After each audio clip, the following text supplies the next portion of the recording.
네, 안녕하세요. 저는 경기도교육청 체육건강교육과 장학관 전은경입니다. 학생건강증진센터도 함께 어, 담당하고 있습니다. 오늘 이렇게 바쁜 어, 날에 건강을 위해서 또 우리 아이들의 또 약물의 올바른 사용과 또 여러 가지 어, 건강에 대한 관심으로 모여주신 학부모님께 감사를 드립니다. 그리고 또 오늘은 특별히 우리 유연주 아주 훌륭한 강사님을 어렵게 모셨는데요. 너무너무 감사합니다.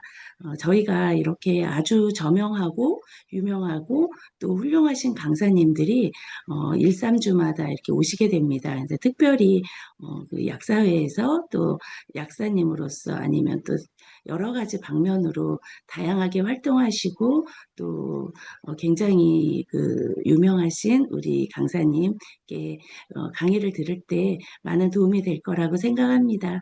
저희 학생건강증진센터도 많이 관심 가져주시고 봄철에 아이들도 건강하게 지내시기를 바라겠습니다. 감사합니다. 강사님, 잘 부탁드리겠습니다. 제가 이 주제를 정한 이유는요, 청소년 일반의약품 OD 예방 가이드라고 하는 주제로 설정을 했는데요. 얼마 전에 저에게 좀 아쉬운, 가슴 아픈 에피소드가 있었습니다. 저하고 같이 일하는 동료분이셨는데, 약국을 운영하시는 분이셨거든요. 약국을 운영하시는데 어느 날 그 중학교 2학년쯤 되는 또래 아이가 약국에 들어왔는데요. 갑자기 제가 특정 약품 이름을 말씀드려서 죄송해요. 쿨드림이라고 하는 약이 있냐면서 조심스럽게 살 수 있냐고 물어보더라고요. 그러면서 몇 개나 살 수 있냐고 물어보더라는 거예요. 제 동료 약사는 지금 청소년들 사이에 유행하고 있는 OD의 문제점을 알고 있었기 때문에 약간 좀 엄한 말투로 너희들이 살 수 있는 약이 아니란다. 너는 살 수 없으니 그냥 집으로 돌아가라고 이야기를 해주었는데요.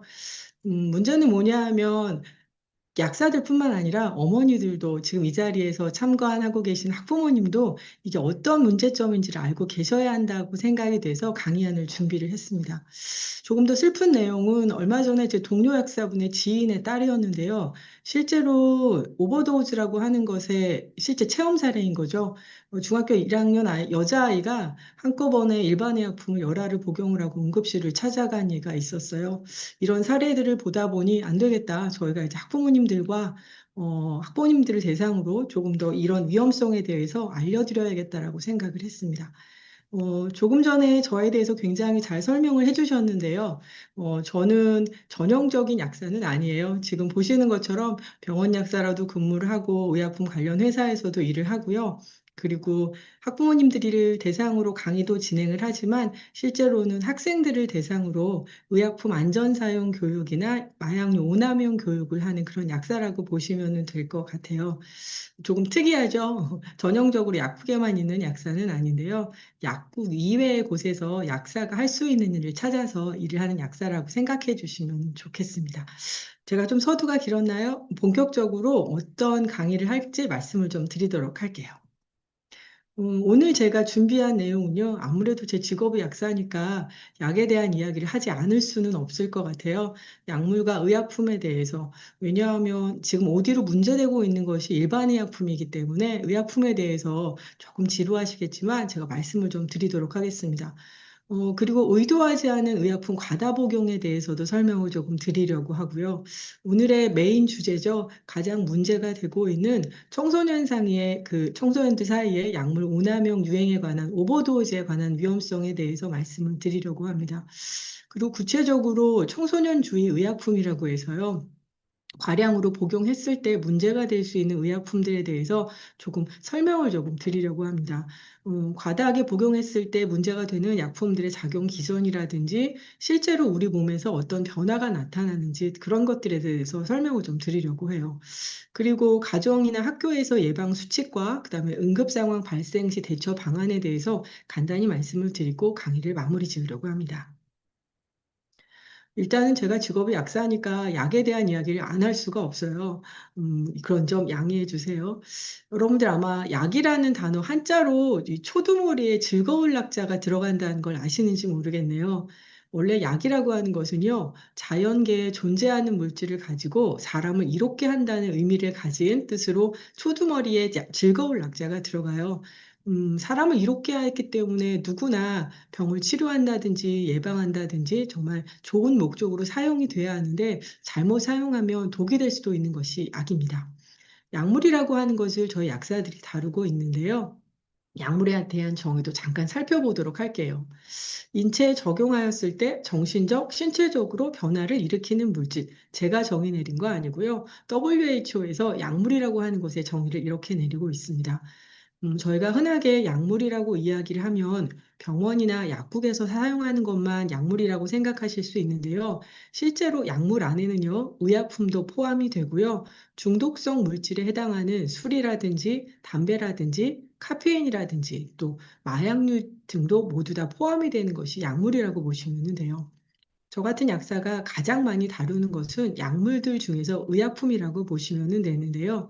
질병의 예방이라든지 진단, 치료 또는 건강을 유지하기 위한 목적으로 사용하는 약물을 의약품이라고 정의 내리고 있습니다. 약국이나 병원에서 여러분들이 아프시거나 할 때 사용하시는 것이 의약품이라고 생각하시면 될 것 같아요. 일단은 의약품이라고 하는 것은 우리 몸에 너무나도 도움이 되는 사람을 이롭게 하는 물질이지만 또 주작용과 부작용이라고 하는 것이 있습니다. 주작용은요, 여기 제가 간단하게 요즘은 AI가 그리고 예쁘게 그려주더라고요. 약을 사용할 때 기대하는 효과를 저희가 주작용이라고 할 수 있는데요. 예를 들면 해열 진통제, 내가 열이 난다든지 머리가 아프다든지 통증이 있을 때 그 통증을 가라앉히기 위해 열을 내리는 목적으로 사용을 한다면 그것은 제가 원하는 목적이기 때문에 주작용이라고 할 수 있는데요. 부작용이라고 하면 주작용과 함께 더불어 나타나는 증상입니다.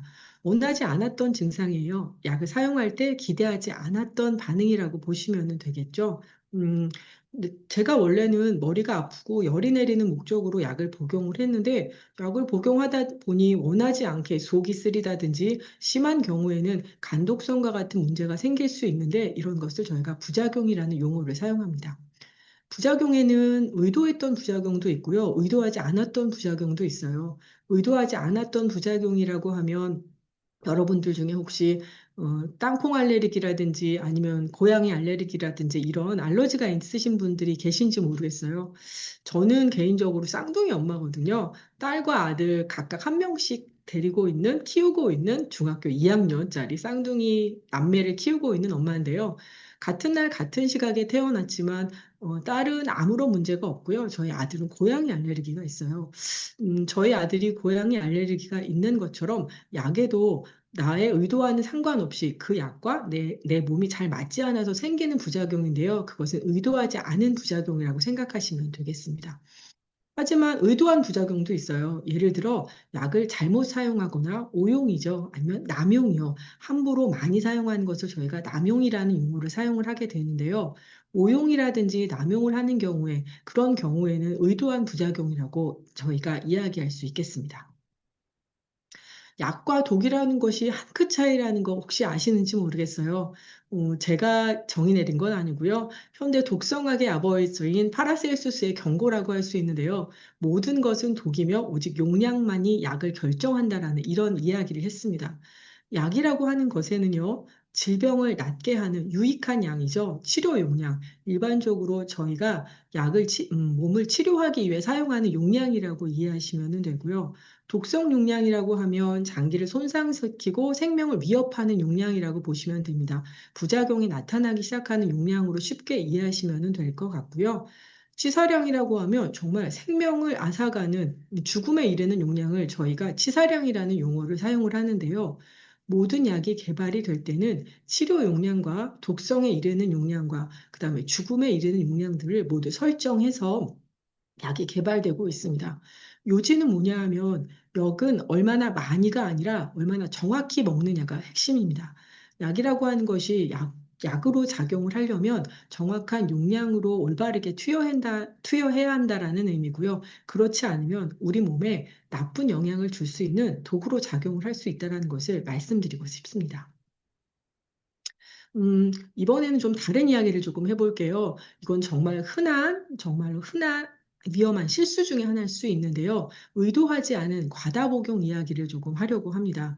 혹시 이런 경험 있으신지 모르겠어요. 저는 아직도 학교에서 학생들을 가르치긴 하지만 약국에서 일도 하거든요.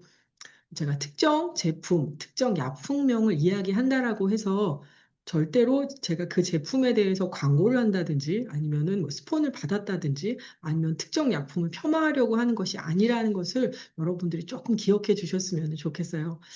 일단 의도하지 않은 거지만 물에 타먹는 감기약 같은 것들이 있습니다. 타미플루 같은 건데요. 이거는 엄연한 감기약이에요. 그럼에도 불구하고 감기에 좋은 차라고 생각해서 알약 감기약하고 함께 복용하시는 분들도 있고요. 어떤 경우에는요, 종합 감기약을 복용을 했는데 복용한 후에 열이 내리지 않는다고 해열제를 아이들한테 또 먹이시는 경우들도 있어요. 이건 의도하지 않은 과다 복용이라고 할 수 있는데요. 타미플루에 들어있는 약과 그다음에 알약 감기약에 들어있는 약 또는 종합 감기약에 들어있고 또 해열제에 포함되는 공통적인 약 중에 대표적인 것이 아세트아미노펜이라고 하는 성분의 해열 진통제입니다. 중복 복용하는 거죠. 의도하지 않은 복용이라고 생각해 주시면 될 것 같아요. 저희가 실제로 약국에서 이런 일들이 굉장히 흔하게 일어나고 있고요. 약국에서 환자분들이 약을 사가실 때 저희가 여러 가지 약을 혹시라도 상비약으로 가져가시는 경우에는 중복된 성분이 있다는 얘기를 반드시 말씀을 드리는데요. 이 부분을 간과하시는 분들도 있습니다. 아세트아미노펜 같은 경우에는 제가 이후에 다시 한번 설명을 드릴 텐데요. 굉장히 안전한 약으로 알려져 있어요. 만 3개월 된 아기들부터 사용할 수 있는 약이기 때문에 먹는 약으로도 뭐 시럽이라든지 알약이라든지 어린아이들이 먹을 수 있는 딸기맛 추어블 정도 씹어 먹는 약도 있고요. 항문에 넣어서 넣는 약, 주사약까지 굉장히 다양하게 사용하는 약이지만 문제는 굉장히 위험한 약 중에 하나라는 것입니다. 하루에 4,000mg 이상을 복용하는 경우에 간독성이 시작이 될 수 있고요.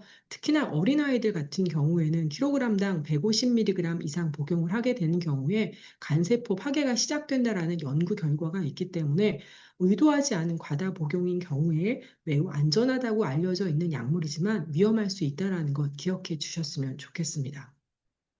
약 이름이 다르면 성분도 다를 것이라고 생각하는 것이 가장 위험한 건데요. 다른 이름의 약도 동일 성분이 중복될 수 있기 때문에 꼭 주의하셔야 합니다. 두 번째, 의도하지 않은 과다 복용에 대해서 말씀을 조금 드리려고 해요. 이건 제형 파괴에 의한 과다 용량을 의미하는데요. 혹시 여러분들 약 이름 뒤에 ER이니, SR이니, XR이니 어떤 다른 용어들이 붙어 있는 걸 보신 적이 있으신가요?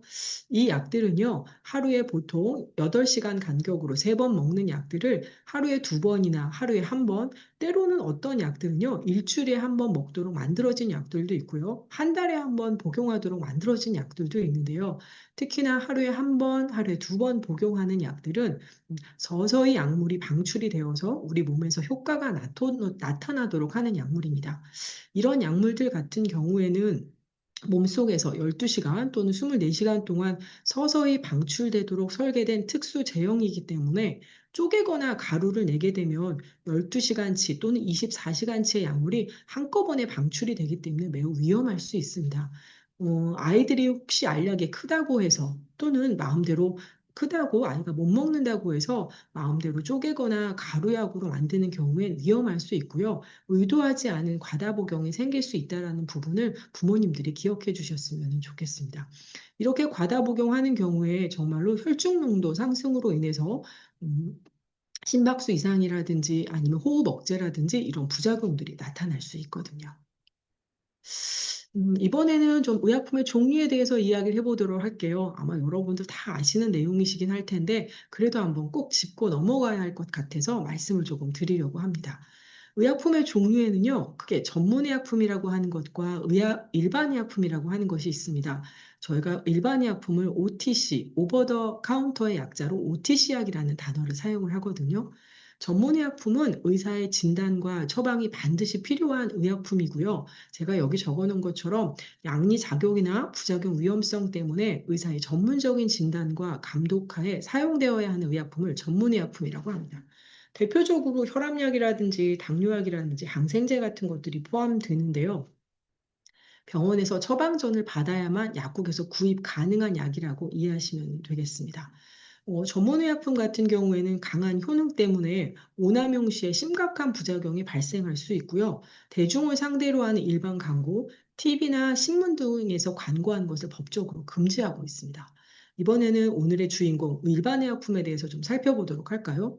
OTC라고 저희가 흔하게 이야기하는데요. 부작용의 위험성이 상대적으로 적고요. 스스로 판단하여 사용할 수 있는 의약품을 저희가 일반의약품이라는 단어를 사용합니다.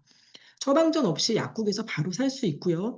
안전상비 의약품이라고 해서 해열제라든지 파스라든지 소화제 같은 경우에는 편의점이나 아마도 고속도로 휴게소 같은 곳에서 구입하실 수 있으실 텐데요. 그런 것들을 저희가 일반 의약품이라고 이야기를 합니다. 일반 의약품 같은 경우에는 오랜 동안 사용되어 왔기 때문에 안전성이나 유효성이 어느 정도 입증된 의약품이라고 할 수 있는데요. 그렇다 보니 일반 의약품에 대한 오해가 조금은 있는 것 같습니다. 아, 참, 제가 하나 잊고 넘어갈 뻔했네요. 의약품은 약국에서만 구매할 수 있어요. 안전상비 의약품만 제외하고요. 혹시라도 여러분, 이상하다. 요즘 홈쇼핑이라든지 광고 많이 하던데, 이런 경우에는요, 의약품이 아니라 건강기능식품이라고 이해하시면 될 것 같고요. 안전상비 의약품을 제외한 전문의약품, 일반의약품, 모든 의약품은 약국에서만 구입하는 것이 현재 우리나라의 약사법이기 때문에 꼭 잊지 말고 오해하지 않으셨으면 좋겠습니다. 일반 의약품에 대한 주요 오해를 좀 살펴보도록 할게요. 일반 의약품은 무조건 안전하다라고 생각할 수 있는데요. 의사의 처방전 없이 약국에서 구입할 수 있는 의약품이기 때문에 물론 대중적이고 부작용이 비교적 적은 것은 맞습니다. 하지만 정해진 용량으로 복용했을 때에만 아무런 문제가 생기지 않는 거고요. 많이 복용을 한다든지 잘못되게 오용이나 남용을 하는 경우엔 전문의약품과 동일하게 부작용이나 독성이 나타날 수 있다는 것을 좀 기억해 주셨으면 좋겠어요. 통증이 심하다고 권장량 이상을 복용하는 것은 정말로 치료 속도를 높이지 않고요. 오히려 간과 심장에 치명적인 독성 물질을 축적시킬 수 있기 때문에 위험하다는 점을 기억해 주셨으면 좋겠습니다. 일반 의약품 약국에서 쉽게 구입할 수 있기 때문에 용량을 과하게 복용을 해도 약국에서 파는 약이니 안전하겠지라는 약은 매우 위험할 수 있습니다. 일반 의약품도 정해진 용량대로 복용하실 때에만 제대로 치료 효과가 나타날 수 있다는 거 기억해 주셨으면 좋겠어요. 이젠 본격적으로 제가 본론을 좀 들어가 볼게요. 혹시 청소년들 사이에 잘못된 챌린지, 놀이문화에 대해서 좀 알고 계신가요? 일단은 오디 챌린지에 대해서 이야기를 하기 전에 목조르기 놀이, 기절 챌린지에 대해서 먼저 잠깐 짚고 넘어가도록 하겠습니다. 목조르기 놀이라고 들어보신 적 있으세요? 저희가 초킹 게임이라고 불리우는데요. 요즘 말이 많죠? 호르무즈 해협처럼 갑자기 좁아지는 곳을 저희가 초크라는 단어를 사용을 하고 목을 조르게 되면 목졸림 때문에 이런 초킹 게임이라는 단어가 생기게 되었습니다. 목조르기 놀이는요, 과거부터 전 세계적으로 여러 차례 유행과 잠잠해지기를 반복해온 위험한 현상으로 보시면 되는데요. 단순한 놀이로 포장이 되어 있지만 정말로 생명을 담보로 하는 매우 위험한 행위라고 보시면 되겠습니다. 여기 조금 어려운 얘기가 나오죠. 보상회로라고 하는 단어가 나오는데요. 우리 뇌는 굉장히 똑똑하기 때문에 어떤 일을 하고 나서 그에 따르는 보상을 기억하고 있다가 그 보상에 대한 것을 계속 요구하려고 하는 그런 욕구가 있거든요. 유행 경로 잠깐 살펴보도록 할게요.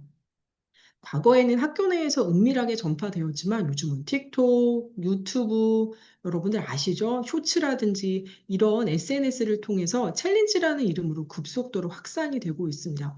블랙아웃 챌린지, 기절 챌린지라는 이름으로도 불리기도 하는데요. 굉장히 위험한 놀이문화라고 할 수 있어요. 좋은 것들은 잘 번지지 않지만 나쁜 것들은 이상하게 빨리 번지게 되더라고요. 학생들 같은 경우에는 약물 사용하는 것이 아니기 때문에 안전하다고 착각하고 또 또래 집단에서의 소속감이라든지 호기심 때문에 시도하는 경우가 있는데요. 굉장히 위험한 놀이라고 할 수 있습니다. 일단은요, 학생들이 이렇게 초킹 게임을 하는 이유는 뇌로 가는 혈류나 산소를 목을 조임으로써 인위적으로 차단해서 일시적인 기절 상태라든지 몽롱한 황홀감을 느끼려고 하는 건데요. 이 몽롱한 황홀감은 아이들이 이 행위를 반복하는 이유는요, 산소가 다시 공급될 때 느껴지는 그 몽롱한 기분을 느끼려고 하는 것인데 굉장한 위험한 놀이라고 할 수 있습니다. 우리 뇌는 전체 체중의 2%밖에 불과하지만 전체 체중의 2%밖에 차지하지 않지만 우리 몸에 필요한 산소 소모량의 20%를 차지하는 굉장히 중요한 기관이거든요. 15초 이내에 뇌에 저장된 산소가 고갈되어 의식이 상실될 수도 있는 경우고요. 4분이 경과하게 되면 영구적인 뇌 손상이 시작될 수도 있습니다. 미국 CDC 보고에 의하면요, 기절놀이 사망사고의 대다수가 혼자 있을 때 발생을 했는데요. 도와줄 사람이 없는 상태에서 의식을 잃으면 곧바로 사망으로 이어질 수 있기 때문에 굉장히 위험한 놀이라고 할 수 있습니다. 제가 이렇게 학부모님들 대상으로 이야기를 하지만 학생들한테는 이야기를 하지 않습니다. 오히려 제가 이야기를 하는 것이 학생들한테 조금 더 부정적인 영향을 미칠 수 있을 것 같아서 학부모님들한테는 이렇게 솔직하게 말씀을 드리거든요. 뇌 산소 공급이 3분에서 5분만 중단되어도 뇌세포는 영구적으로 손상이 신상되기 때문에 또 한 번 죽은 뇌세포는 재생되지 않습니다.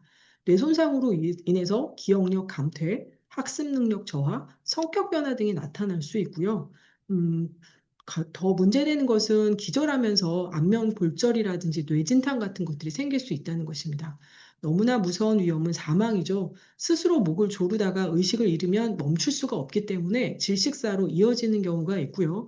본인이 할 수 없기 때문에 다른 사람한테 부탁을 한다든지 아니면 내가 다른 사람한테 해주기도 하는 경우가 있어서 정말 위험한 놀이라고 할 수 있겠습니다. 이렇게 초킹 게임 같은 경우에, 블랙아웃 게임 같은 경우에 부모님들이 알아야 할 징후가 있는데요. 신체적 흔적입니다. 목 주변에 멍이라든지 출혈된 눈이라든지 안구에 실핏줄이 터지는 증상이 아이들한테 보인다든지 아니면 원인 모를 심한 통증이나 어지러움을 호소하거나 혼자 있는 방에서 발견되는 끈이라든지 벨트라든지 침대 기둥에 마찰 흔적 같은 것들이 보이게 되면 부모님께서 의심을 해보셔야 된다는 걸 기억해 주셨으면 좋겠습니다.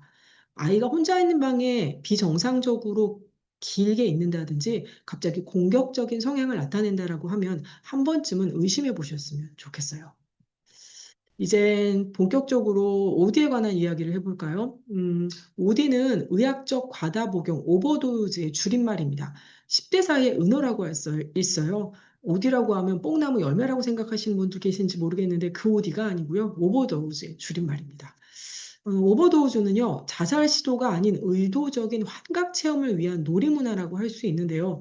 저희가 걱정하는 것은 무엇이냐면 처방전 없이 구매 가능한 감기약이라든지 수면 유도제 등을 가진 OTC 약물을 가진 앞에서 설명드렸던 오버 더 카운터 드럭 일반 의약품을 가지고 하는 놀이라고 이해하시면 좋을 것 같아요.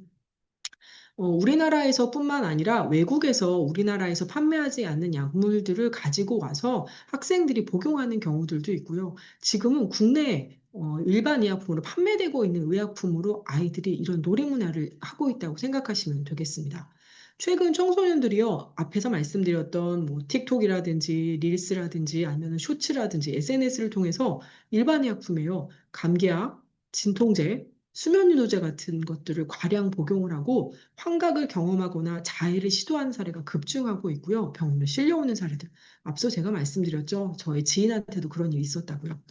청소년들 사이에 일반 의약품을 이용한 오디 파티라든지 틱톡 챌린지가 유행하는 것이 굉장한 큰 문제로 대두되고 있습니다. SNS에 퍼지는 약물 파티에 관한 용어들인데요. 이런 식입니다. 인증 문화죠. 한 번에 14알이라든지 20개 알약을 털어넣는 사진을 공유한다든지요. 아니면 친구들하고 다 함께 모여서 오디 파티를 자랑하는 글을 올린다든지 어떤 느낌인지 궁금해서 한 번에 10알을 먹었더니 어떤 느낌이 났어요. 이렇게 글을 올리는 것들이 유행하고 있다고 보시면 됩니다. 정말 말도 안 되는 내용인데요. 이런 일들이 실제 벌어지고 있습니다. 실제로 청소년 중독 지표를 좀 보게 되면은요, 전체 의약품 중독 환자들은 점차 줄어들고 있지만 10대 중독 환자들은 점점 늘어나고 있어요. 인원수가 1000명대밖에 안 되는데 뭐가 문제야? 이러실 수 있지만 퍼센테이지 비율이 40% 이상 급증하고 있다는 것이 굉장히 저희로서는 심각한 문제로 보고 있거든요. 전체적인 약물 오남용은 줄고 있지만 10대들 사이에서만 폭발적으로 40% 증가하는 이런 기형적 현상 때문에 청소년들의 놀이 문화에 대해 조금은 집중해 봐야 할 필요가 있습니다. 이런 정보 혹시 보신 적 있는지 모르겠어요. 제 지인 약사는 수면 유도제를 요구하는 중학생에게 팔지 않았지만 집으로 청소년들이 복용하는 약이 아니라고 돌려보냈지만 이런 식으로 또 공유하는 정보들도 있습니다. 그들만의 매뉴얼이죠. 부모님 심부름이라고 둘러대라고 알려준다든지 불안해 보이면 안 된다. 쭈삣쭈삣하게 되면 의심할 수 있으니 당당하게 요구해라. 아니면 동네 약국 리스트를 공유한다든지 아니면 다른 사람에게 구매를 해달라고 한다든지 이런 요구들을 하고 있습니다. 정말 굉장히 위험한 정보들인데요. 이런 것들이 실제 청소년 사이에 공유되고 있고 나누어지고 있다고 생각하시면 되겠습니다.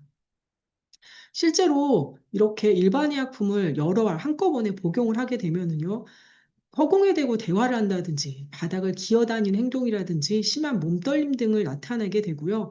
실제로 OD 복용한 목격담에는요, 풀린 눈으로 몸을 계속 떨고 횡설수설한다든지 단순한 잠기운이 아닌 뇌 정상적 인지 기능이 마비되는 굉장히 위험한 신체 마비 행동이라고 보시면 될 것 같아요.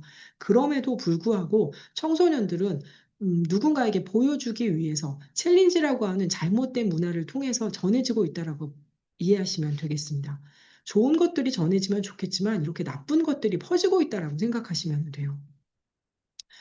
청소년들 같은 경우에 뇌가 한껏 성장하고 있죠. 뇌를 과도하게 진정시키는 인지기능 저하를 시킨다든지 아니면 이런 것으로 인해서 기억력이라든지 주의력이 감퇴되거나 장기적인 인지기능이 손상될 수 있습니다. 뇌가 발달하는 시기인 청소년들에게 영구적인 손상을 줄 수 있기 때문에 더욱더 치명적이라고 할 수 있는데요. 이런 놀이 문화에 관해서 부모님들이 알고 대비하셔야 된다는 것 다시 한번 말씀드리고 싶습니다. 청소년들한테 이 OD가 왜 늘어날까요? 틱톡이라고 하는 것을 통해서 베나드릴 챌린지라는 것이 굉장히 무분별하게 노출된 적이 있습니다. 제가 잠시 후에 베나드릴 챌린지가 무엇인지 설명을 좀 드릴 텐데요. 오버 더 카운터 드럭, OTC, 일반의약품이기 때문에 약국이라든지 편의점에서 처방전 없이 구매할 수가 있기 때문에 학생들이 조금 더 위험성을 간과하고 있는 것 같고요. 많이 먹으면 기분이 좋아진다든지 아니면 이런 잘못된 믿음 때문에 신체적, 정신적 독성을 유발한다는 것을 인지하지 못한 것 같아요.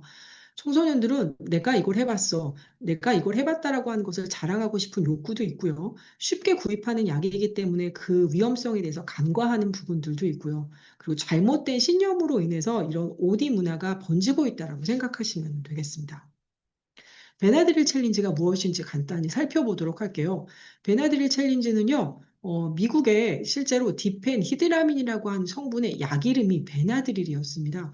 항히스타민제를 혹시 아시는지 모르겠어요. 제가 약사니까 살짝 양 얘기를 좀 해볼게요. 항히스타민제는 꽃가루 알레르기라든지 봄, 가을에 많이 심해지시죠. 콧물, 재채기 아니면 두드러기나 가려움증 같은 것들을 치료하는 약물 중에 대표적인 것들인데요. 우리나라에서 흔하게 여러분들이 알고 계신 대표적인 상품명 지르텍 같은 것들, 이것들이 항히스타민제들입니다. 디펜히드라민이라고 하는 다른 성분의 항히스타민제인데요. 상품명이 베나드릴이었고요. 이 베나드릴이라고 하는 약을 12알 정도 이상 복용을 하고 그로 인해 발생하는 환각 증상을 영상으로 찍어서 공유하는 챌린지가 있었는데 그게 베나드릴 챌린지입니다. 청소년들은 이를 통해서 트립이라고 불리는 환각 상태를 경험하게 되고요. 또래의 관심을 얻으려고 했었는데요. 이게 무분별하게 번졌다라고 이해하시면 될 것 같아요. 베나드릴의 주성분인 디펜히드라민은요, 올바르게 사용될 때 문제되는 약이 아닙니다. 적정 용량으로 사용되었을 땐 정말로 안전하게 사용되었을 때는요, 유용한 약인데요. 그렇기 때문에 일반 약품으로도 판매되는 약이거든요. 과다 복용 시에 심장에 치명적인 무리를 줄 수가 있고요. 환각 상태와 심정흥지 사이 경계가 매우 좁아서 사망 위험이 높은 약물이라고 할 수 있습니다. 베나드릴 챌린지 피해 사건을 좀 살펴보도록 할게요. 2020년이에요. 15세 소녀 오클라호마에서 챌린지 참여를 위해 다량의 베나드릴 복용 후에 첫 공식 사망 보고가 있었습니다. 2023년에요. 제이콥 스티븐스라고 오하이오에 있는 남자 아이였는데요. 친구들이 촬영하는 가운데 12알에서 14알의 이 베나드릴을 복용을 했고요. 복용 직후에 몸이 뻣뻣해지면서 발작 증세를 보였고 친구들이 촬영하던 카메라에 그 과정이 고스란히 담겼습니다. 6일간 뇌사 상태 후에 사망을 하게 됐는데요. 제이콥 스티븐스의 아버지가 아들의 마지막 모습이죠. 인공호흡기를 낀 모습을 공개하면서 SNS의 위험성을 강력히 경고하고 미국 전역에 큰 파장을 일으킨 것이 이제 베나드릴 챌린지라고 이해하시면 될 것 같아요.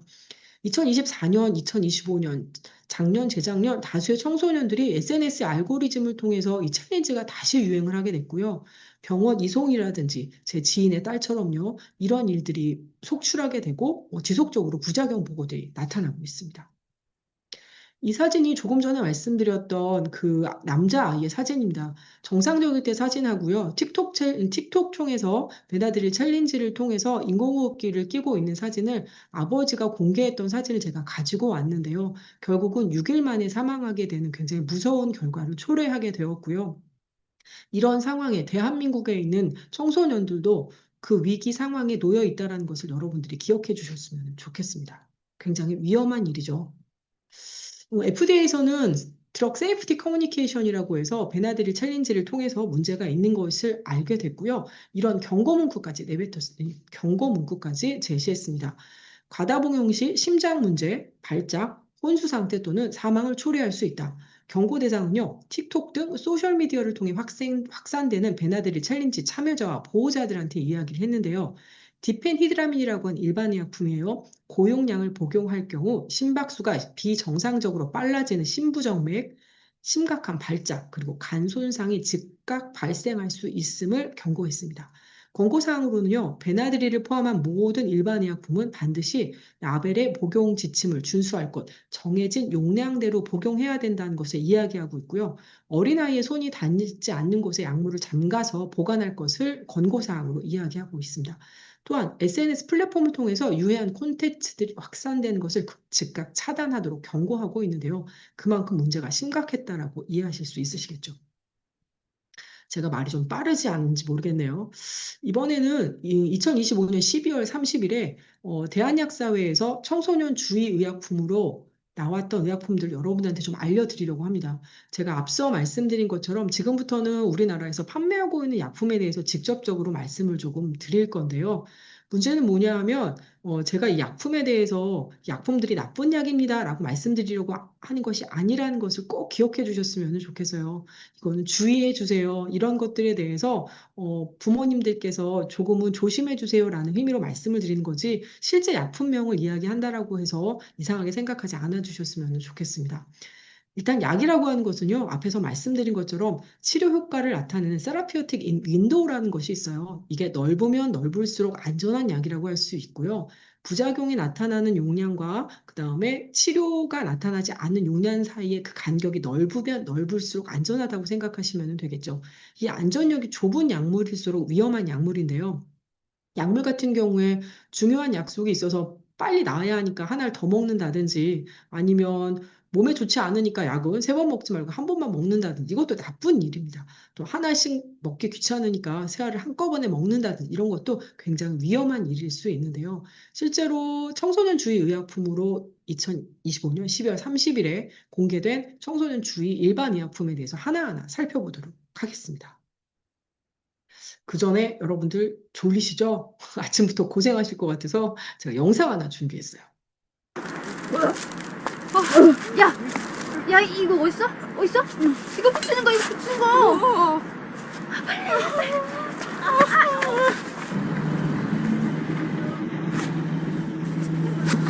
야, 어때? 괜찮아? 선배, 괜찮아요. 기분도 좋고.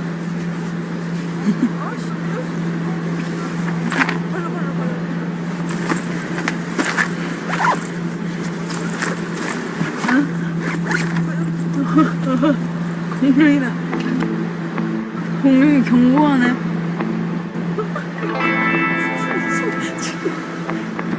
공룡 경고해요. 공룡 안 보여. 경고하네.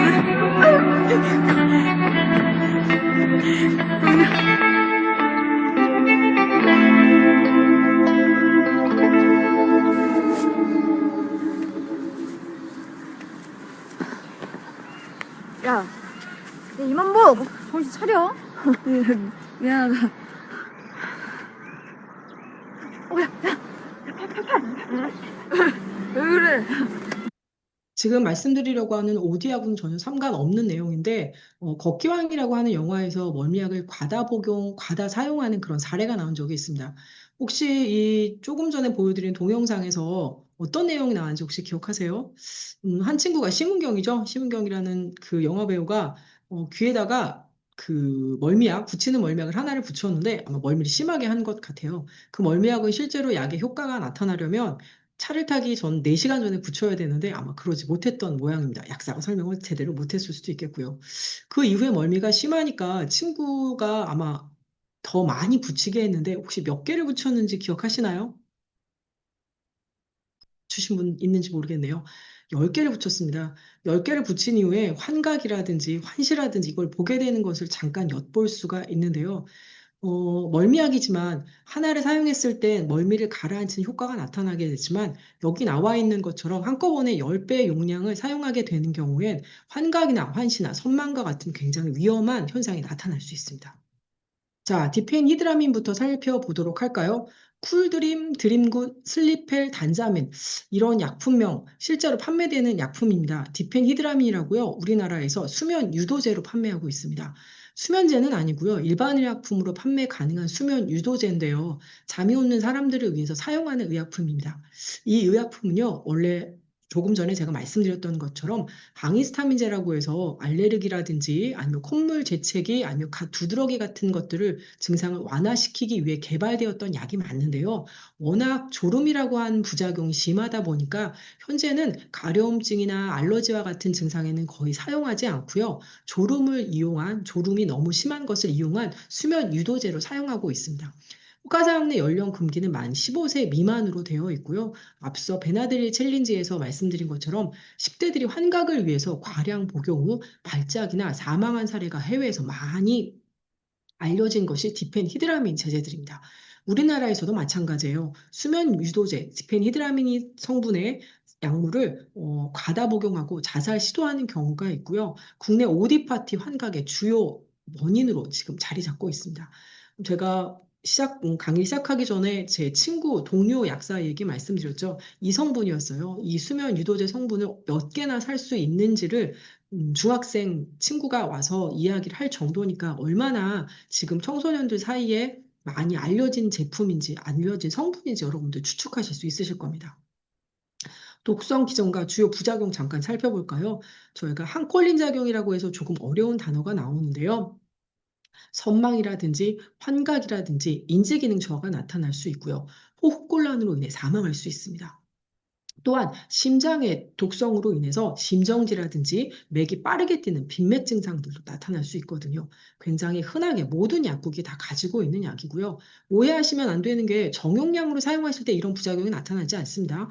말씀드린 것처럼 열알, 12알, 말도 되지 않는 과다 복용하는 경우에 이런 문제점이 생길 수 있다는 걸 기억해 주셨으면 좋겠어요. 두 번째는 독실암입니다. 이 약도 마찬가지예요. 수면 유도제로 판매하는 약들이고요. 허가사항 내 연령 금기는 만 15세 미만 금기입니다. 국내에서 오디파티, 환각을 위한 목적으로 청소년들이 많이 구매를 해서 문제가 되고 있습니다. 수면제 대용으로 약국에서 구입한 후에 수십 알을 복용하고 있고요. 응급실 내원 시 가장 흔하게 횡문근 융해증, 우리 몸에 근육이 녹아내리는 부작용이에요. 그런 부작용이 관찰되는 약물입니다. 아졸, 아론, 스메르, 폴림비아, 자비론. 왠지 약품의 이름만 들어도 잠이 올 것 같지 않으세요? 성분은 독시람이라고 하는 성분인데요. 수면 유도제입니다. 모든 약국에 거의 다 가지고 있어요. 독성 기전 부작용 잠깐 살펴보도록 할까요? 앞서 말씀드렸던 베나드릴 챌린지에서 사용되던 약과 동일합니다. 선망, 환각, 인지기능 저하, 호흡곤란, 직접적인 근육 독성으로 인해서 횡문근 융해증도 발생할 수가 있고요. 직접적으로 횡문근 융해증 결과 나온 미오글로빈에 의해서 세뇨간 독성으로 급성 심부정이 발생할 수도 있습니다. 심장이 망가질 수도 있고요. 숨을 못 쉴 수도 있는 거고요. 직접적으로 근육 독성으로 인해 심각한 통증을 유발하기도 하고요. 선망이나 환각, 인지기능 저하 같은 심각한 중추신경계 문제점들도 나타날 수 있습니다. 이름이 좀 비슷하죠? 디멘히드리네이트 제제입니다. 왠지 이건 멀미약일 것 같다고 생각되시죠? 소보민, 차잘타, 해피트립, 스토멀 이런 약들입니다. 보나링 A라는 단일 제제 성분도 있는데요. 이건 어지럼증을 개선하는 약으로 사용이 되는 경우도 있지만 일반적으로 멀미약의 일부 성분으로 많이 포함이 되어 있습니다. 복합 성분으로 들어가 있는데요. 3세 미만 금기이기 때문에 어린아이들의 멀미약에도 이 성분은 들어가 있거든요. 그만큼 안전한 약이라고 할 수 있지만 OD 챌린지에 사용이 되는 경우에 문제가 생길 수 있다는 얘기죠.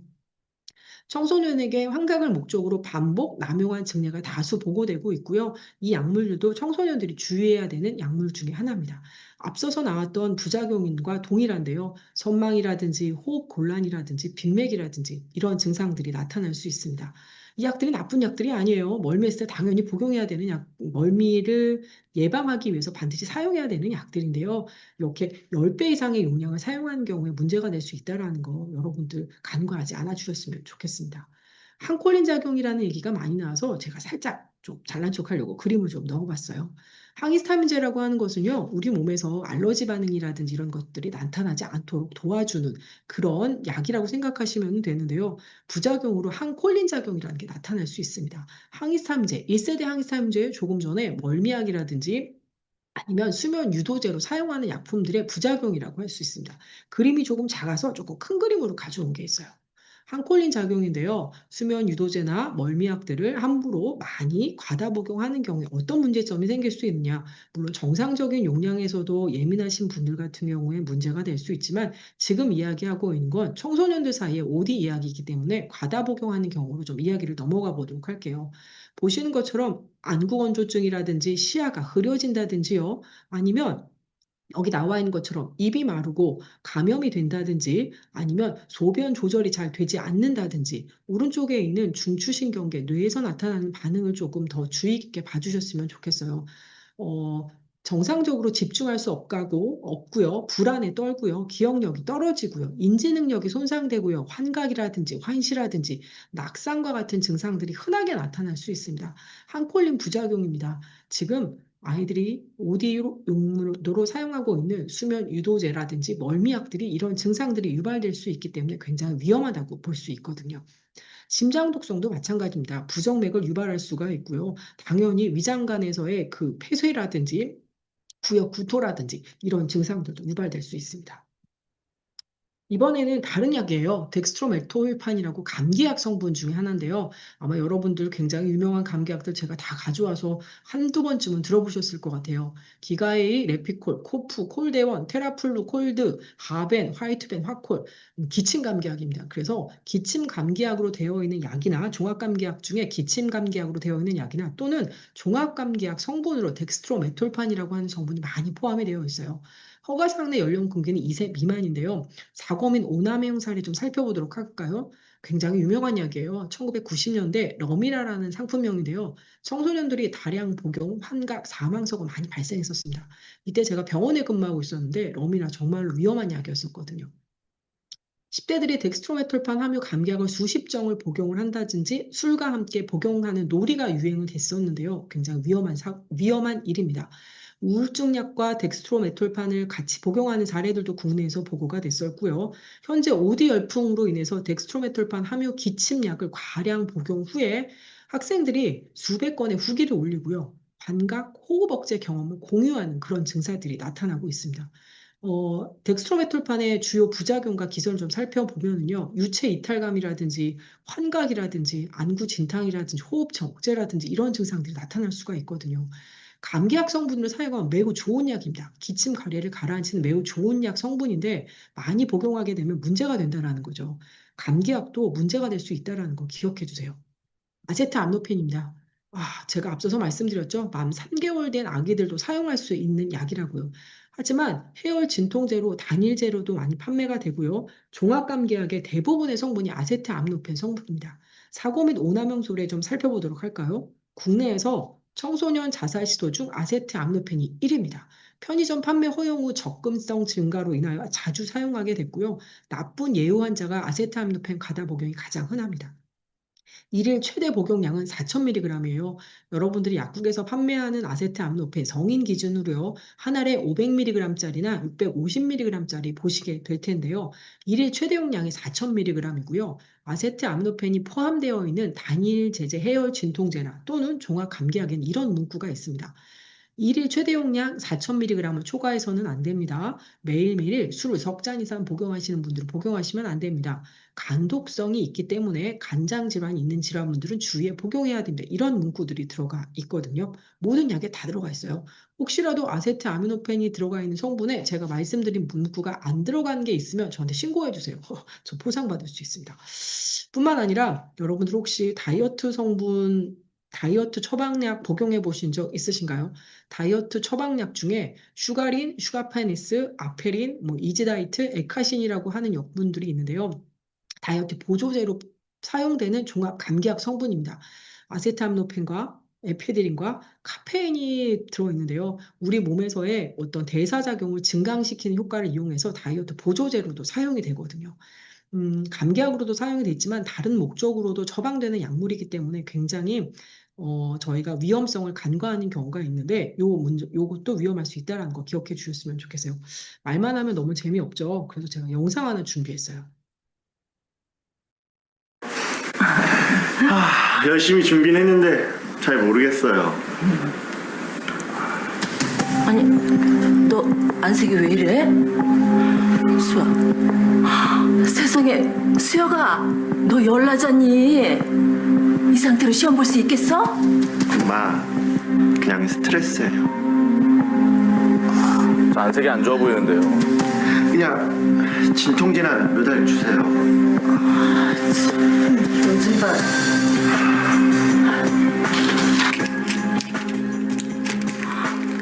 요즘 봐. 몇 알을. 엄마가 그렇게 진통제 많이씩 먹지 말라고 했잖아. 이거 한두 알 먹어가지고는 빨리 안 나니까 그렇죠. 이거 여러 알 한꺼번에 먹으면 효과도 빠르고 얼마나 좋은데요. 뭐든지 좀 과도하게 먹습니다, 지금.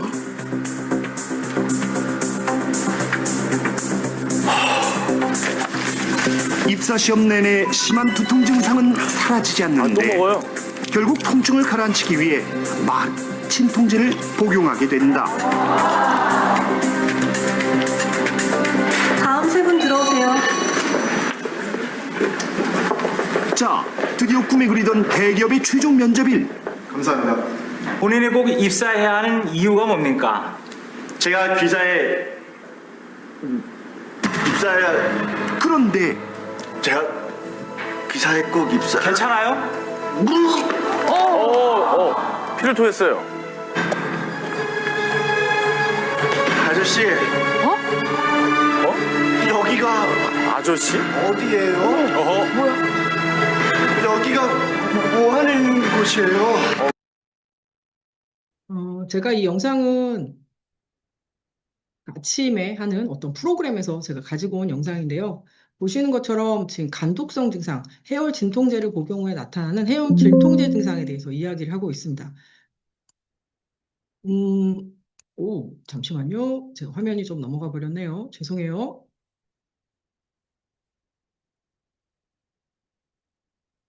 원활하지 못한 점 사과드릴게요. 죄송합니다. 말씀드린 것처럼 아세트아미노펜 같은 경우엔 일일 최대 용량이 4,000mg이라고 말씀을 드렸는데요. 아세트아미노펜의 독성에 가장 위험한 것은 간독성입니다.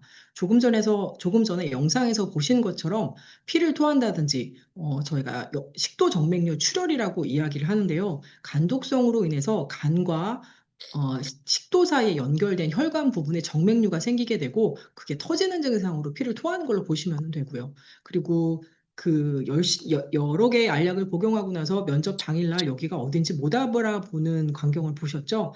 그건 저희가 간부전에 의한 간성 혼수라는 용어를 사용을 하거든요. 간이 나빠져서 혼수 상태에 빠진다라는 얘기인데요. 급성 간부전의 가장 대표적인 약물이 아세트아미노펜입니다. 정용량을 사용하는 경우에 문제가 되는 것이 아닌 거고요. 말씀드린 것처럼 일일 최대 용량 4,000mg을 초과하는 경우에 심각한 문제를 초래할 수 있습니다. 급성 간부전으로 인해서 황달이라든지 사망까지 이를 수 있기 때문에 매우 주의하셔야 되는 약물 중에 하나입니다. 아세트아미노펜 나쁜 약 아니에요. 굉장히 좋은 약이고요. 문제는 뭐냐면 이렇게 함부로 복용하는 경우에 우리가 안전하다고 알려진 약도 문제가 될 수 있다는 걸 기억해 주셨으면 좋겠어요. 이번엔 이부브로펜입니다. 이부브로펜, 덱시부브로펜, 아세트아미노펜 말고 또 다른 진통제를 알고 계시죠? 맞습니다. 부르펜입니다. 브루펜은 소염 진통제라고 알려져 있는데요. 이 약도 마찬가지입니다. 소염 진통제지만 얘는 간독성이 아니라 신장독성을 유발할 수가 있어요. 저희가 조금 어려운 얘기로 이부브루펜 같은 경우에 열도 내리고 통증도 가라앉히는 작용을 하게 되지만 그 통증을 가라앉히는 작용을 하는 약물 중에 하나가요. 프로스타글란딘이라고 조금 어려운 얘기가 나와요. 그 약물을 차단하게 되면 신장으로 가는 혈류량을 줄이게 되거든요. 신장으로 가는 혈류량을 줄이다 보니 신장이 망가지는 경우가 있고요. 뿐만 아니라 프로스타글란딘이라고 하는 성분이 위장관을 보호하는 효과가 있는데요. 그것을 차단하다 보니 열도 내리고 통증만 없애주면 좋겠지만 부작용으로 위장관을 보호하는 물질도 차단을 하기 때문에 위장관 출혈이라든지 토혈 같은 것들이 나타날 수 있습니다. 이부프로펜뿐만 아니라 나프록센도 마찬가지입니다. 아마 여러분들 낙센이니 이지롱이니 캐로렌이 많이 들어보셨을 텐데요. 동일한 소염 진통제로 부작용으로 과다 복용했을 때 신부전이라든지 위장관 토혈이라든지 이런 증상들이 나타날 수 있습니다. 아세타미노펜, 이보로펜, 나프록센 아마 약국에서 흔하게 구입하시는 해열 진통제, 소염 진통제실 텐데요. 이 부분도 여러분들이 간과하지 마시고 주의해 주셨으면 좋겠습니다. 소염 진통제의 작용 기전이에요. 제가 AI의 도움을 받아서 조금 예쁜 그림을 좀 가지고 왔는데요. 실제로는 열도 내리고 통증도 가라앉히는 가장 좋은 약입니다. 하지만 프로스타글란딘이라고 하는 성분을 차단함으로써 문제가 생기는 것은 위장관 출혈이라든지 아니면 신장 독성이라든지 혈소판 응집이라든지 이런 것들이 문제가 생길 수가 있거든요. 실제로 저희가 기대하는 효과는 오른쪽이에요. 열을 내린다든지 염증을 가라앉힌다든지 통증을 가라앉히는 효과를 기대하고 있는데요. 어쩔 수 없는 부작용으로 사이드 에펙트라고 표시가 되어 있죠. 어쩔 수 없는 부작용으로 이런 증상들이 나타날 수 있습니다. 해열 진통제, 소염 진통제 집에서 한두 개씩은 가지고 비상약으로 가지고 계실 텐데요. 이 또한 주의해야 되는 약물 중에 하나라는 거 반드시 기억해 주셨으면 좋겠습니다. 소염 진통제에 관한 부분 조금 제가 너무 많은 것 같아서 그냥 좀 넘어가도록 할게요. 자, 이번에는 진통제만 그런 건 아니에요. 머리가 아프기만 하는 게 아니라 배가 아프기도 하시죠. 이번엔 진경제입니다. 이지정, 스파메드, 스파토민, 사이베린, 쑥베린, 아나파베 왠지 약 듣기만 해도 배가 안 아플 것 같지 않으신가요? 맞습니다. 진경제입니다. 저희가 급성 복통이라든지 통증을 유발했을 때 콕콕 찌르듯이 배가 아프다 이런 통증을 유발했을 때 일반의 약품으로 약국에서 흔하게 구입하실 수 있는 약인데요. 이 약도 마찬가지로 과다 복용하는 경우에 학생들이, 어린아이들이 무호흡이라든지 발작, 실신으로 사망하는 사례가 있었고요. 또 청소년들 같은 경우에 20알에서 30알을 의도적으로 복용하고 환각을 경험하고 응급실을 내원한 사례들이 있었습니다. 이로 인해서 선망 등의 증상이 나타날 수 있었는데요. 진통제, 진경제 이런 것들도 과다 복용하게 되면 평활근을 직접 이완을 하게 되고 부교감신경을 차단하게 돼서요. 근무력증이라든지 마비라든지 중추신경 흥분으로 인한 환각이라든지 착란, 혼수 등의 증상이 나타날 수 있습니다. 진통제, 진경제 아마 여러분들 집에 있는 구급판 한번 열어보시면 약이 한두 알쯤은 있으실 텐데요. 꼭 필요할 때만 복용하시고 학생들이 함부로 가져가지 않도록 함부로 복용하지 않도록 아이들을 잘 지켜봐 주셨으면 좋겠어요. 이번에는 코감기약 좀 살펴볼까요? 슈도에페드린이라고 하는 성분입니다. 코감기약이에요. 종합감기약, 일반약에 모두 다 포함이 되어 있고요. 코막힘을 완화시킨다든지 코에서 분비물이 나오지 않도록 비충혈을 억제시켜주는 성분으로 되어 있습니다. 우리나라뿐만 아니라 해외에서도 이 슈도에페드린 성분이 필로폰, 메탄페타민이라고 하는 필로폰하고 구조식이 유사하거든요. 그렇기 때문에 마약 제조로 많이 사용이 되기도 했었고요. 그래서 감기약 저희가 약국에서 슈도에페드린 들어있는 거 많이 사가시는 분들 있으면 저희가 조금 의심해보고 혹시나 마약사범은 아닌지 확인을 해보는 경우도 있거든요. 독성 기전은요, 슈도에페드린 같은 경우에는 각성작용이 있습니다. 마약 같은 경우에는 왜 몰핀처럼 이렇게 이완이 되고 이렇게 가라앉혀드리는 그런 약과 코카인이나 필로폰처럼 흥분을 시켜주는 약이 있는데요. 슈도에페드린 같은 경우에는 필로폰처럼 흥분을 시켜주는 그런 계열의 약물이라고 보시면 돼요. 나쁜 약 아닙니다. 정말 좋은 약입니다. 여러분들 아마도 콧물, 코막힘 있으셔서 병원 가시거나 그러면 슈도에페드린 성분으로 대부분 조제 받으실 거고요. 일반 의약품에도 이렇게 많이 들어있다는 것은 안전하고 효과가 좋기 때문에 그렇습니다. 하지만 함부로 많이 복용하는 경우에 심계항진, 항분성 약물이기 때문에 불안이라든지 불면이라든지 혈압 상승, 부정맥, 심근경색, 뇌출혈 등이 나타날 수 있고요. 그렇기 때문에 혈압이나 당뇨, 갑상선 기능 항진증 있으신 분들은 반드시 주의하셔야 되는 성분 중에 하나가 슈도에페드린 성분입니다. 슈토에페드린 친구예요. 메칠에페드린인데요. 얘는 또 기침 감기약 쪽으로 많이 사용을 하게 됩니다. 마찬가지로 이 약도 메산페타민이라고 하는 필로폰 제조에 많이 사용이 되었던, 그래서 저희가 주의해야 되는 약물 중에 하나인데요. 종합 감기약 성분 중에서 또는 기침 감기약으로 되어 있는 종합 감기약 성분에 필수적으로 들어있는 성분 중에 하나입니다. 마찬가지로 이것도 흥분성 약물에 해당이 돼서요. 불안이라든지 불면이라든지 부정맥이라든지 앞에 나왔던 약물과 유사한 부작용이 나타날 수 있습니다. 제가 좀 마음이 급해졌나 봐요. 말이 좀 빨라졌네요. 마왕입니다. 에페드린 성분이고요. 이 성분 같은 경우에는 감기약으로도 사용이 되지만 다이어트약 보조제로도 많이 사용이 되는 약물이에요. 해외에서 스티븐 베클러 사건이라고 해서 23세 젊은 메이저리그 투수가요, 훈련 중에 쓰러져 사망을 했는데요. 부검 결과 체중 감량을 위해 복용한 마황 성분이 체온을 비정상적으로 높여서 열사병과 다장기 부전을 유발했었습니다. 우리나라에서는요, FDA 허용량 6배 이상의 다이어트 한약 유톡 사건이 있었는데요. 마황이라고 하는 한약재에 들어있는 에페드린이라고 하는 주요 성분이거든요. 나쁜 약 아니에요. 굉장히 좋은 약인데 마찬가지로 잘못 사용하는 경우에 문제가 될 수 있다고 보시면 되겠습니다. 우리나라에서 이런 사건이 있었습니다. 시험 기간에 고카페인 음료하고요. 소청룡탕이라고 하고 마황이 함유되어 있는 그 콧물 감기약, 기침 감기약이 있습니다. 약국 가시면 이렇게 포에다가 파우치에다가 판매하는 코감기약 중에 대표적인 성분이라고 보시면 되거든요. 소청룡탕, 코감기약을 복용하여 심박수가 증가하고 손떨림, 호흡곤란으로 응급실을 내원한 증례가 있었습니다. 동일한 성분의 내용물들이 많이 포함이 되어 있기 때문에 부작용을 경험한 사례고요. 실제 응급실을 내원한 사례가 이 마황이 들어있는 성분이라고 보시면 되겠습니다. 흥분성 작용이 나타나기 때문에 심계항진이라든지 부정맥이라든지 고열이라든지 이런 증상이 나타날 수 있습니다. 자, 이번에는 카페인에 대해서 좀 살펴볼까요? 카페인 하면 의약품은 아닐 것 같은데 이렇게 생각하실 수도 있을 것 같아요. 그런데 일반적으로 저희가 소염 진통제라든지 종합감기약에 카페인이 일부 포함이 되어 있습니다. 제가 카페인 얘기한 것이 굉장히 조심스러워요. 요 슬라이드 한 장은 정말 학생들한테는 절대 공개하지 않는 슬라이드인데요. 학부모님들은 아시라고 제가 공개를 조금 해드리는 거거든요. 일단은 바카스, 판피린, 판콜 같은 자양 강장제나 종합 감기약에 병당 30mg 정도의 카페인이 포함이 되어 있고요. 개보리나 펜잘큐 같은 진통제에 정당 50mg, 그리고 레드불이나 몬스터 같은 고카페인 음료에 60에서 100mg 정도가 들어있고요. 여러분들 아시는지 모르겠어요. 스누피 더 진한 우유라고 500mg짜리 우유가 있는데요. 거기에는 237mg의 카페인이 포함이 되어 있습니다. 문제는 뭐냐 하면 학생들이 오남용 하는 사례예요. 붕붕 드링크라고 해서요. 바카스하고 레모나를 섞는다든지 바카스에 카페인이 들어있거든요. 거기에 이온 음료를 섞어요. 그럼 빨리 체내에 흡수가 되겠죠. 아니면 고카페인 우유, 밑에 나와 있는 스누피 우유 같은 것들을요. 거기에다가 개보리는 섞어 마십니다. 그럼 카페인 함량이 더 높아지겠죠. 이 이후에 응급실로 심계항진으로 인해서 심박수가 심각하게 뛰는 것으로 인해서 응급실을 내원하는 사례들이 있었습니다. 카페인 같은 경우에는요, 다이어트 보조제도 들어가거든요. 조퇴 목적으로 개보린을 오남용하는 학생들도 굉장히 많았고요. 카페인 함량 높은 에너지 음료를 과다 섭취하고 나서 청소년 자살 빈도를 높였다라고 하는 그런 연구 결과도 있습니다. 카페인 음료 법적 기준이 액체 식품을 기준으로 밀리리터당 0.15mg 이상 함유된 제품이 문제가 될 수 있는데요. 카페인 음료의 법적 기준입니다.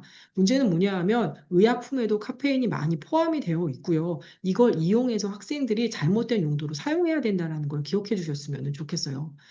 식약처에서 연령대별 카페인 1회 섭취 권장량을 권고하고 있는데요. 성인 같은 경우에 400mg 이하고요. 그다음에 어린이 청소년들 같은 경우에는 킬로그램당 2.5mg, 몸무게가 50kg이라면 125mg 이하를 권고하고 있습니다. 그런데 실제로 우리가 복용하는 식품이나 의약품 중에 카페인이 굉장히 많이 포함이 되어 있거든요. 생활 속 카페인 함량 잠깐 좀 살펴보도록 할까요? 녹차 아이스크림, 제가 특정 브랜드를 조금 이야기하긴 그렇지만 하겐다즈 녹차 아이스크림에 들어있는 카페인 함량이 100mg이고요. 에너지 음료에 들어있는 것이 62mg입니다. 에너지 음료보다 녹차 아이스크림에 훨씬 더 많은 함량의 카페인이 포함되어 있고요. 자양강장제 조금 전에 바카스 얘기했었죠. 거기보다 커피껌의 카페인의 함량이 더 높습니다. 콜라 같은 경우에도요, 일반 콜라보다는 제로 콜라가 훨씬 더 함량이 높고요. 저희가 조금 더 걱정하는 건 다이어트 약으로 복용하는 다이어트 보조제로 사용하는 약에도 카페인이 많이 포함이 되어 있어요. 그렇기 때문에 카페인으로 인한 심장 독성들이 생길 수 있다라는 부분도 간과하지 않으셨으면 좋겠습니다. 제가 마지막으로 영상 하나 더 준비했거든요.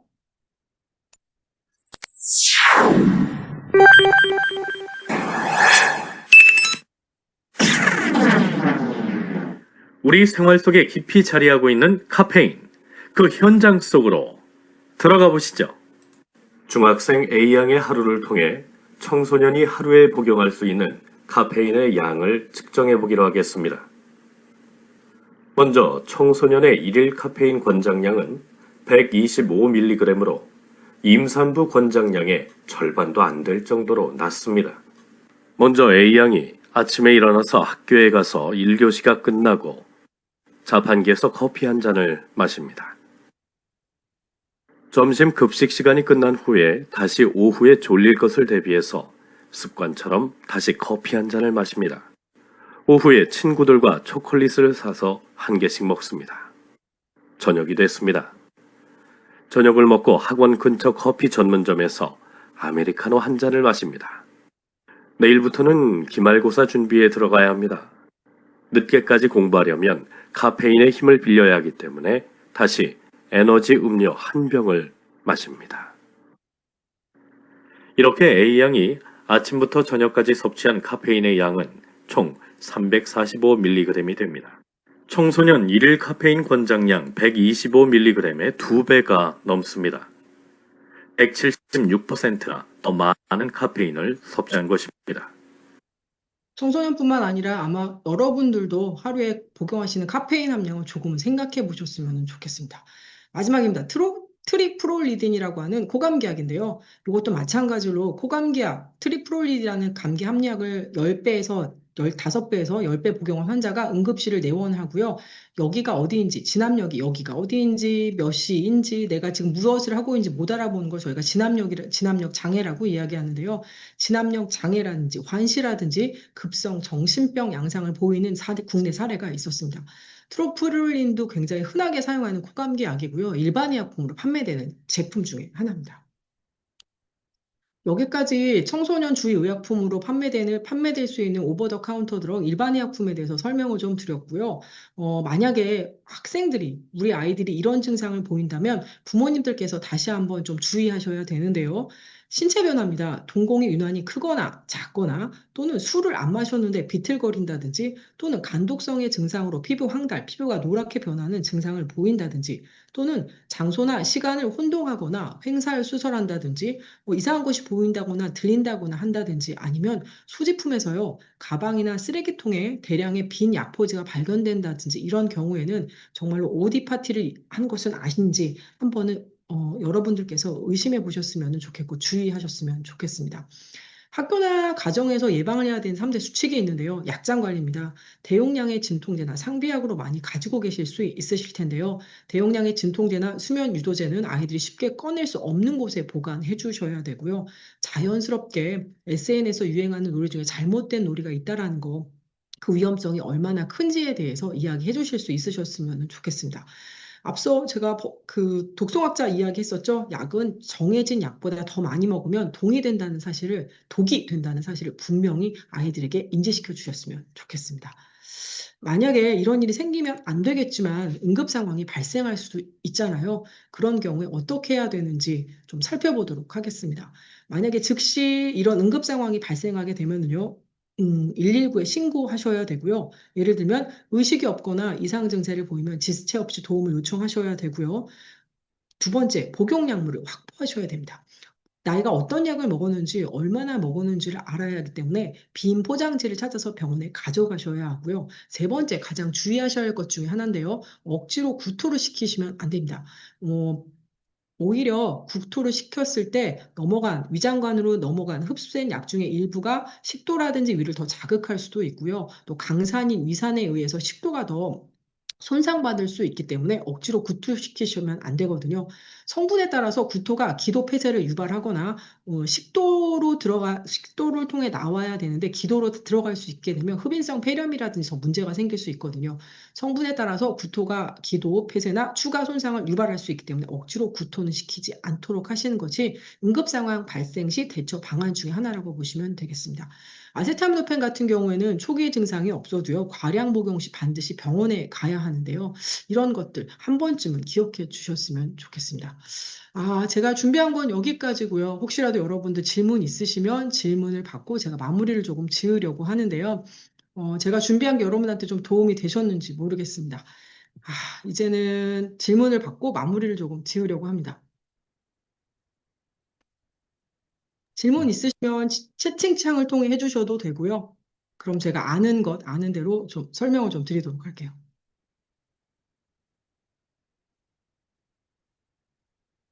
영상을 아이와 함께 봐도 될까요? 제가 말씀드리고 싶은 건 그 일반의약품 성분에 대해서는 아이들한테 좀 보여주면 조금 따라할 수도 있을 것 같아서요. 예를 들면 제가 붕붕 드링크 이런 거 말씀드렸었는데요. 청소년들, 중학생, 고등학생들한테는 절대 보여주지 않거든요. 이걸 따라하는 경우가 있어서 그런 부분들은 부모님께서 조금 판단하셨으면 좋겠습니다. 그런 부분 좀 제외하고 보여주셨으면 좋겠는데요. 저도 우리 아이들이 이런 놀이를 하는지 몰랐습니다. 왜냐하면 저도 중학교 2학년 아이들을 키우고 있는데 실제로 이런 일이 있는지는 아이들을 통해서 알지 못했고요. 동료 약사한테 있었던 일을 경험을 하면서 이 문제에 대해서 조금 더 심각하게 받아들이게 되었거든요. 알약을 쪼개 먹으면 위험하다고 들었는데요. 그게 이제 서방정 같은 경우에 약 이름에 그런 약들이 있습니다. XR이나 아니면은 뒤에 SR 이런 것들이 붙은 것들이 있는데요. 쪼개 먹어도 되는 약이 있고 안 되는 약이 있어서 혹시라도 약을 구입하실 때 약사님한테 말씀하시면 친절하게 답변해 주실 겁니다. ADHD 약물 장기 복용해도 괜찮아요? 이건 제가 답변드릴 내용은 아닌 것 같은데요. ADHD 약물 장기 복용에 관한 부분은 이건 주치의분과 상담을 조금 하셔야 될 것 같은데요. 죄송합니다. 제가 섣불리 답변드리기가 조금 어렵네요. 하지만 질병의 치료를 위해서는 얼마든지 사용하실 수 있다는 것을 말씀드릴 수 있습니다. 챔프 알러지약 5ml 짠 먹는 약 알러지 비염이 심한데 하루에 2번 먹으면 부작용이 심한가요? 혹시 용법상에 1일 2회로 되어 있나요? 1일 1회로 되어 있나요? 심한 경우에는 2ml 2번까지 복용하는 거 가능한 것으로 알고 있거든요. 증상에 따라서 가능합니다. 중학교 1학년 남아 177cm 83kg인데 성인은 맞습니다. 일단은 83kg면은요, 성인의 기준으로 약 복용을 하는 것이 맞습니다. 중학교 1학년이어도요. 보통 일반적으로 40kg이 넘으면, 어른과 동일한 용량의 약을 복용을 해야지 그렇지 않으면 약물의 효과가 제대로 나타나지 않거든요. 걱정 안 하셔도 됩니다.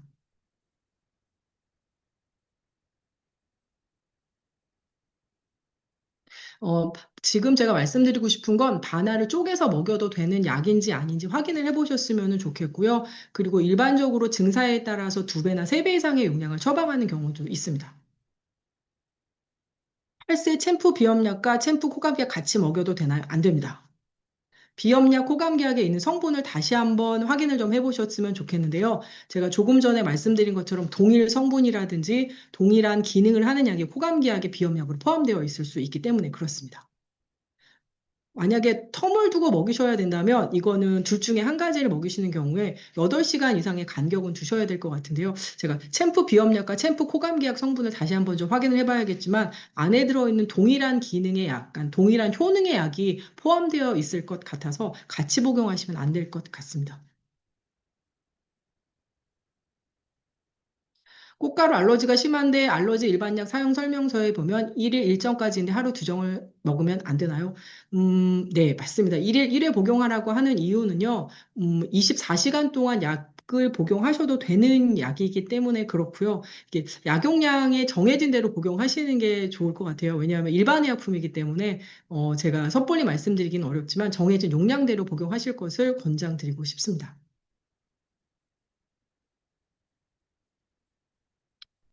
초등학생 아이가 두통이 잦아서 일주일에 한두 번 아세타미노펜, 이부브로펜 성분의 복용을 하는데 괜찮을까요? 중독이라던가 간에 문제가 되지는 않는지. 일주일에 한두 번 정도 복용한다든지 양에 대해서는 제가 섣불리 말씀드리기는 좀 어렵지만 두통의 원인이 무엇인지를 조금 찾아보시는 게 어떠실까 싶습니다. 아세트아미노펜과 이부프로펜도 한 번에 과다하게 복용하는 것은 아니기 때문에 문제가 되지는 않을 것 같은데요. 왜냐하면 이게 다량을 복용하는 OD에 관해서 제가 지금 말씀을 드린 거고요. 필요할 때 필요시 복용하는 약에 대한 것은 아세트아미노펜이 굉장히 안전한 약이거든요. 이부프로펜도 6개월 된 애기들도 사용할 수 있는 굉장히 안전한 약이고요. 두통의 원인을 좀 살펴보셨으면 좋겠습니다. 중3야 153에 66kg인데 성인 용량 먹여도 되나요? 네, 맞습니다. 66kg면 성인 용량으로 아마 병원에서도 처방해 주실 겁니다. 학교 학생들이 알았으면 좋겠는데 언급한 약들이나 카페인과 영양제는 같이 먹어도 되나요? 저희가 일반적으로 약을 복용하실 때는요, 카페인이 들어있는 음료하고 같이 복용하지 않도록 권고하고 있습니다. 약은 물과 함께 복용하셔야 되고요. 그리고 제가 학교에 강의도 가는데요. 이렇게 어머님들한테 보여드린 것처럼 노골적으로 이 영상 내용을 다 가지는 않고요. 오버도즈의 위험성에 관한 부분은 의약품 안전사용 교육 안에 포함이 되어 있습니다. 저희뿐만 아니라 약바로 쓰기 운동 본부라고 하는 곳이 있는데요. 거기에서 이런 내용을 좀 주지하고 있고 대한약사에도 주지하고 있어서 의약품 안전사용 교육 학교에서 진행하는 경우에는 오버도즈에 관한 내용이 포함되어 있습니다. 약은 물과 함께 복용해 주세요. 아이가 두통 없이 어지럽다고 할 때 두통약 타이레놀 줘도 되나요? 안 됩니다. 어지러움증 약은 타이레놀이 아니어가지고요. 어지러움증 같은 경우는 타이레놀은 열이 나거나 머리가 아프거나 해열 진통제 성분이라고 이해해 주시면 되겠습니다. 개보린이 문제가 많다고 있는 것은 아니고요. 굉장히 좋은 성분의 조합으로 되어 있습니다. 효과도 빠르고 진통 효과도 좋은데요. 지금도 문제가 있는 건 아니에요. 이렇게 함부로 남용하거나 이런 것들이 문제가 있다라고 보시면 되겠습니다. 백초 시럽 먹나 보네요. 소화가 많이 안 되나요? 위장관 기능이 조금 떨어져 있는 것 같은데. 백초 시럽은 한방에서 만드는 그 건의소화제예요. 위장관을 튼튼하게 해주면서 소화 기능을 높여드리는 그런 약인데요.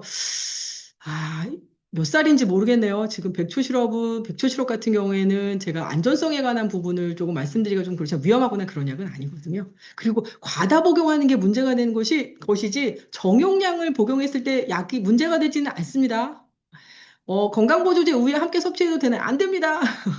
우유에는 다카이온이 많이 포함되어 있어가지고요. 건강보조제 복용할 때 흡수돼가지고 이게 흡수가 잘 안 돼요. 그러니까 목욕하지 말라는 게 아니라 한 2시간 정도 간격 두시면 아무 문제 없어요. 동시에만 안 복용하시면 돼요. 어른 껌에도 카페인이 있나요? 제가 말씀드린 껌은요, 커피 껌이에요. 커피가 포함되어 있는 껌이라고 생각하시면 돼요. 그냥 껌에는 카페인 안 들어있고요. 커피 껌 이야기 드린 겁니다.